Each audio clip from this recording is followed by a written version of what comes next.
Attorney, may karelasyon po ako, pero may asawa at anak siya, pero late ko na po nalaman. Nagpakilala po siyang walang sabit. Ngayon, ididimanda raw po ako ng legal wife. Makakasuhan po ba ako? Maring makasuhan ka, pero walang pupuntahan ng kaso.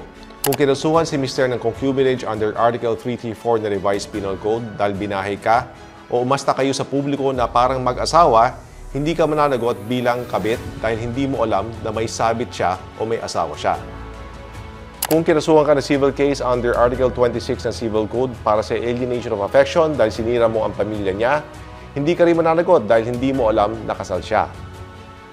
Pero kung nalaman mo na may asawa siya, pero pinagpatuloy mo ang inyong ugnayan, maaari kang managot para sa concubinage at alienation of affection, lalo na kung malinaw na ugnayan nyo ang siyang nakakasira sa pagkasama nilang mag-asawa.